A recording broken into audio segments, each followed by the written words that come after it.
अस्सलामु अलैकुम वरहमतुल्लाहि वबरकातुह। मोहतरम भाइयों, बुजुर्गों, दोस्तों, ये हमारा इस्लाह मुआशरा का 580वां सबक है। मोहतरम बुजुर्गों, हमारे इस्लाह मुआशरा के एक मुतहर्रिक नौजवान मेंबर कल वह कहीं सफ़र पर थे। एक बस्ती में एक मस्जिद में जाने का मौका मिला।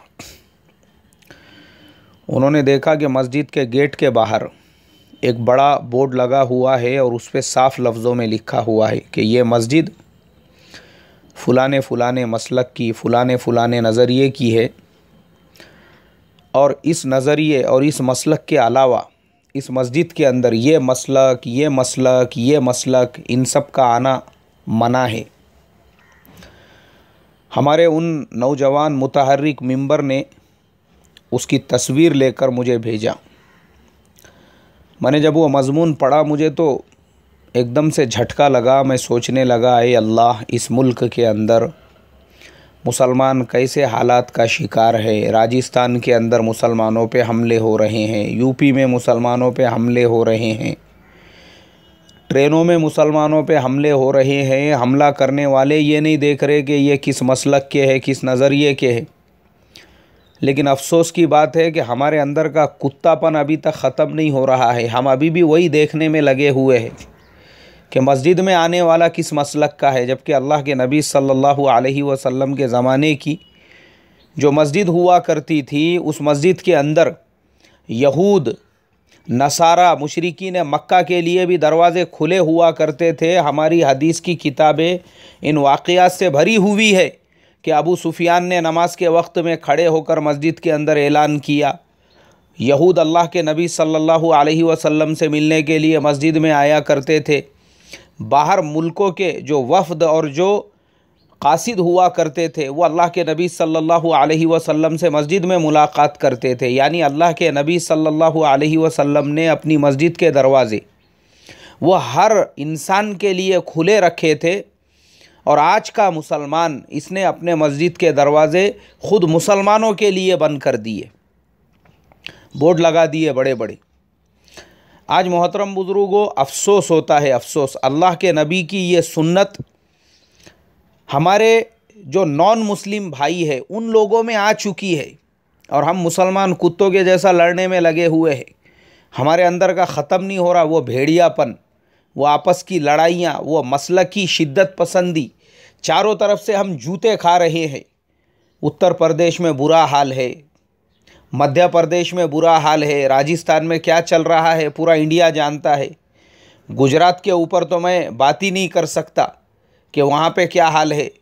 उसके अलावा पूरे मुल्क के अंदर आप देखो, जिन इलाक़ों के अंदर मुसलमानों में शिद्दत पसंदी रही है, माशाअल्लाह, जैसे साउथ इंडिया वगैरह के इलाक़े हैं, अल्लाह के फजलो करम से मुसलमान अमन व अमान की ज़िंदगी गुजार रहे हैं। लेकिन बाकी हमारे जो इलाक़े हैं, उन इलाक़ों में चारों तरफ से पिसे जा रहे हैं। उसके बावजूद सुधरने को तैयार नहीं है, उसके बावजूद मुत्तहिद होने को तैयार नहीं है, उसके बावजूद एक प्लेटफॉर्म पे आने को तैयार नहीं है। अल्लाह हिफाजत फरमाई। और ये सुन्नत हमारे गैर ईमान वाले भाइयों में आ चुकी है। अल्लाह के नबी की जो सुन्नत थी, हमारे एक बहुत ही अजीज़ है, बड़े बिजनेसमैन, एक ज़माने में एक्सपोर्ट का कारोबार किया करते थे। अभी उनके बच्चे वगैरह करते हैं, इसलिए वो रिटायर्ड होकर मस्जिद के अंदर ज़्यादा अपना वक्त गुजारते हैं। मेरी मुलाकात होते रहती। वो अभी चंद दिन पहले मुझे अपनी कारगुजारी सुनाने लगे। बोले, मौलाना, बिज़नेस के सिलसिले में, तिजारत के सिलसिले में एक मरतबा मेरा शहर का सफ़र हुआ। बड़ा शहर है। रात के 2 बजे हम लोग वहाँ पर पहुँचे। परेशान हो गए हम लोग, क्योंकि किसी होटल में कमरा खाली नहीं, किसी लॉज में कमरा खाली नहीं। जब हम लोग सख्त परेशान हो गए तो वो जो टैक्सी वाला था, उसने कहा, आप लोग परेशान मत हो, मैं आपको यहीं पे करीब में गुरुद्वारा है, वहाँ पे लेकर चलता हूँ। बोले वो हमको उस गुरुद्वारे में लेकर गया। वहाँ ले जाने के बाद में गुरुद्वारा जो है वो रात में 2 बजे के वक्त में भी खुला हुआ था। ये लोग उस गुरुद्वारे में गए तो वहाँ पर जो खादिम थे उसने कहा कि ठीक है, मैं आपके रहने का इंतज़ाम कर देता हूँ, फुलाना एक कमरा है, आप लोग वहाँ पे आराम कीजिए, लेकिन पहले ये बताइए आप लोगों ने खाना खाए, पहले खाना खा लीजिए। बोले हमारे लिए मौलाना रात में 2 बजे उन लोगों ने दस्तरखान बिछाया। हम लोग जब खाने के लिए बैठे तो गरम गरम खाना हमको रात में 2 बजे के वक्त में वहाँ पर मिला, और उसके बाद हम लोगों ने इत्मीनान से वहाँ पे आराम किया, बिस्तर वग़ैरह उन्होंने हमको दिया। सुबह में जब हम लोग उठे वहाँ से जाने लगे तो नाश्ते वग़ैरह का भी वहाँ पे इंतज़ाम था। मैं यही सोचने लगा, आए अल्लाह, आज हमारे ज़माने में मुसलमानों को क्या हो गया है कि गैर कौमें इनके गुरुद्वारे, इनके गिरजा, इनके माबद रात के 2-2 बजे भी इंसानियत के लिए खुले हुए हैं, और मुसलमानों की मस्जिदों पे बोर्ड लगे हुए हैं, ये मुसलमान का आना मना, वो मुसलमान का आना मना, ये मसलक वालों ने नहीं आना, वो मसलक वालों ने नहीं आना। मतलब क्या है क्या ये? जिन मुसलमानों का नबी एक, जिन मुसलमानों का कुरान एक, जिन मुसलमानों का अल्लाह एक, जिन मुसलमानों की नमाज 5 वक्त की, जिन मुसलमानों के बुनियादी मसाइल में रत्ती बराबर भी कोई इख्तिलाफ नहीं, उसके बावजूद ये एक दूसरे के ऐसे दुश्मन बने हुए हैं जैसे कुत्ता अपने एरिया में दूसरा कुत्ते आने को बर्दाश्त नहीं करता, भौंकना शुरू कर देता हो, जैसी दूर से देखा भंबोड़ना शुरू कर देता वो। ये सिफत आज हमारे अंदर आ चुकी है। अल्लाह हमारी हिफाजत फरमाई। और फिर बाज़ मस्जिदों के अंदर जहाँ पे ये बोर्ड लगे हुए नहीं होते हैं, वहाँ पर नमाज के 15 मिनट के बाद में ताला लग जाता है। तहारत खानों को ताला, मस्जिद को ताला, बैतुल खला को ताला। अरे भाई ताला क्यों लगा रहे? नहीं, बोले अब मस्जिद जो है अगली नमाज से 15 मिनट पहले ही खुलेंगी। अल्लाह हिफाजत फरमाई।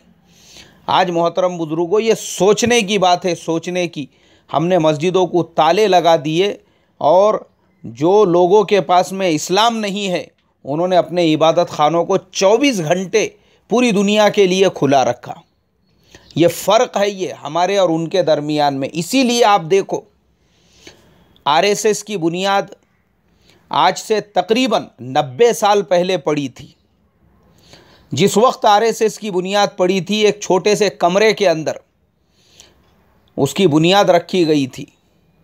लेकिन आज के हिंदुस्तान में अगर हम देखेंगे तो आरएसएस की 57,000 ब्रांचेस है, शाखाएं हैं, और 10 करोड़ से ज़्यादा उनके मेंबर हैं।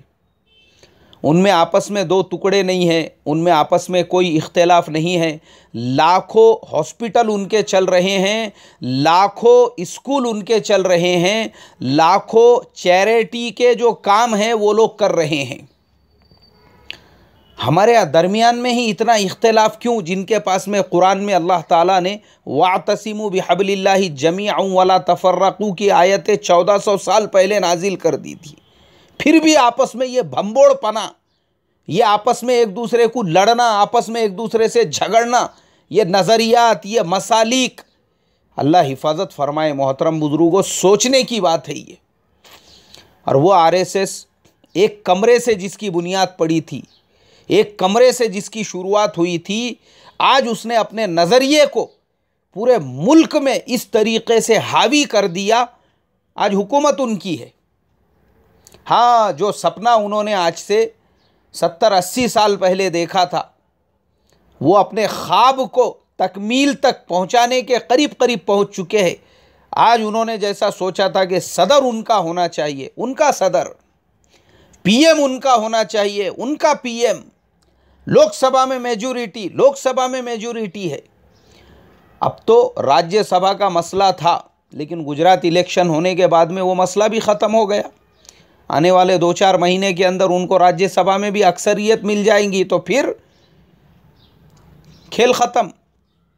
सब कुछ फिर उनके हाथ में, लोकसभा उनके हाथ में, राज्यसभा उनके हाथ में। राज्यसभा में जब अक्सरियत हो जाएंगी, हर वो कानून जो 70 सालों से वो इस मुल्क के अंदर ख़त्म करना चाहते थे, उस कानून को वो ख़त्म करेंगे और हर वो बिल, हर वो कानून पास करेंगे जो वो करना चाहते थे। कोई रोक नहीं सकता उनको। हम सिर्फ कुत्तों के जैसा लड़ सकते हैं, कुत्तों के जैसा। जैसे कुत्ते लड़ते हैं एक दूसरे से, एक कुत्ता ये बर्दाश्त नहीं करता उसके एरिया में बाहर का कोई दूसरा कुत्ता आ जावे या कोई अजनबी कुत्ता आ जाए, सेम हमारी हालत वैसी ही है। हम ये बर्दाश्त नहीं कर सकते। टोपी देखकर, लिबास देखकर हम अंदाजे लगा लेते हैं, क्योंकि हमारे यहाँ पर टोपियाँ भी तो मुहम्मदुर रसूलुल्लाह सल्लल्लाहु अलैहि वसल्लम वाली नहीं है। हमारे यहाँ टोपियाँ भी तो अपने मसलकों के एतबार से है, क्योंकि हम मसलकों की परस्तिश करने वाले हैं। हम अल्लाह की परस्तिश करने वाले थोड़ी है। ये तो गलत फहमी है हमारी। हम अपने मसलकों के एतबार से टोपियाँ पहनने वाले, हम अपने मसलकों के, हर मसलक का अपना एक ट्रेडमार्क बन चुका है। ख़ास तौर पे हमारे मुल्क के अंदर तो हर एक का अपना ट्रेडमार्क। ये टोपी किसकी? ये मसलक वाले की। देखते ही फर्क समझ में आ जाता, अरे ये उनका सिंबल नज़र आ रहा है। ये कपड़े किसके? ये फलाने मसलक वाले के। देखते ही समझ में आता, ये तो उनका सिंबल है। तो आरएसएस अपने एजेंडे को पूरे मुल्क के अंदर लागू कर चुका है। पूरे मुल्क में अक्सर रियासतों के अंदर उनकी गवर्नमेंट बन चुकी है। और हम आज भी मस्जिदों के बाहर बोर्ड लगाने में लगे हुए हैं, इसका आना मना, उसका आना मना, और आने के बाद में एक दूसरे को मारम ठोकी चालू है। यहाँ पर मारो, हकालो, निकालो, मस्जिदों को धोया जा रहा है। अल्लाह मेरी तुम्हारी हिफाजत फरमाई। ऐसे ही कौमों के ऊपर फिर वो हालात आते हैं, वो तारीख़ें दोहराई जाती है। क्यों? कौमें एक होने को तैयार नहीं। अल्लाह हिफाजत फरमाए। मोहतरम बुजुर्गों, बुरे हालात है, बुरे, जिन हालात में हम लोग ज़िंदगी गुजार रहे हैं। मुसलमानों को कितना समझाया जाए, मुसलमानों को और कैसे कैसे तरीक़ों से बताया जाए। अफसोस तो उस वक्त होता है कि जो समझदार किस्म के मुसलमान हैं वो ख़ुद समझने को तैयार नहीं। हमारे असलाफ़ की ज़िंदगियों को उठाकर देखेंगे, पता चलेगा हमको, अरे उनके दरमियान में भी नज़रियात को लेकर फ़ुरूई मसाइल के अंदर बहुत ज़्यादा इख्तिलाफ़ात हुआ करते थे, लेकिन उसके बावजूद देखो उन्होंने इत्तेहाद के शिराज़े को बिखरने नहीं दिया। दरावर्दी रहमतुल्लाह अलैह, यह हज़रत इमाम बुखारी रहमतुल्लाह अलैह के उस्ताद थे।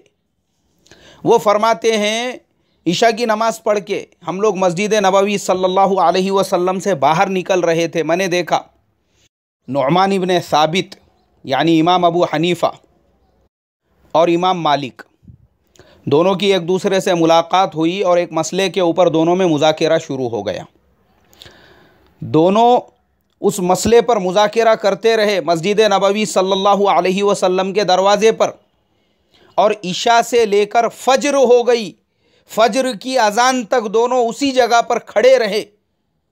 लेकिन अल्लाह उन लोगों के ऊपर रहम करे, ना दोनों ने एक दूसरे से हुज्जत की, ना दोनों ने एक दूसरे से क़ीलो क़ाल किया, और फ़ज्र की अज़ान शुरू हो गई।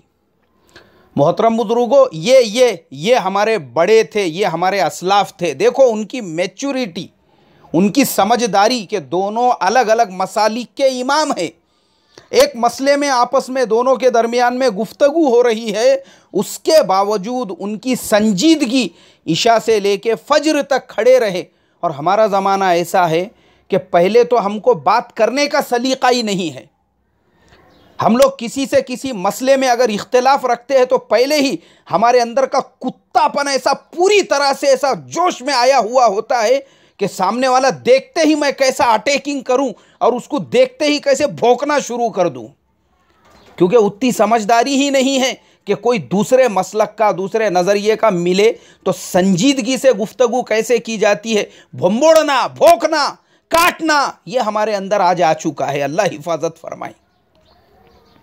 इमाम शाफ़िई रहमतुल्लाह अलैह, इमाम अहमद इब्न हंबल रहमतुल्लाह अलैह उस्ताद शागिर्द है, लेकिन फिर भी अलग अलग मसालिक के इमाम। जहाँ इमाम शाफ़िई रहमतुल्लाह अलैह के यहाँ पे नरमी है, वहीं पे इमाम अहमद इब्न हंबल रहमतुल्लाह अलैह के नज़दीक एकदम शिद्दत पसंदी है। उसके बावजूद दोनों उस्ताद शागिर्दों में इतनी मोहब्बत, वो वाक़या हम लोग ख़ुद बयानों में बारहा सुनते हैं। उस्ताद की मुलाकात के लिए गए, रात में खूब शिकम सैर होकर खाना खाया, बग़ैर वज़ू के फ़ज्र की नमाज के लिए मस्जिद की तरफ चल पड़े। बेटियों ने पूछा, आपके शागिर्द ऐसे कैसे हैं? आपने तो कहा था बड़े जाहिद है, बड़े आबिद है। इन्होंने तो खूब शिकम सैर होकर खाया, फिर वज़ू भी नहीं किया।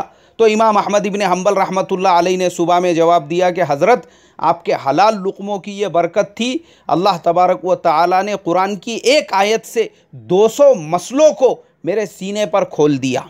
ये वाक़यात हमारे बुज़ुर्गों के, कैसी मोहब्बतें थी, और आज हमारे अंदर ये कुत्तापन क्यों है? इसलिए मोहतरम बुज़ुर्गों, समझो आज हालात जैसे है, आने वाले हालात इससे भी ख़तरनाक रहेंगे। हमारा मुत्तहिद होना ज़रूरी है। अल्लाह हम तमाम को मुत्तहिद फ़रमाए। अस्सलामु अलैकुम।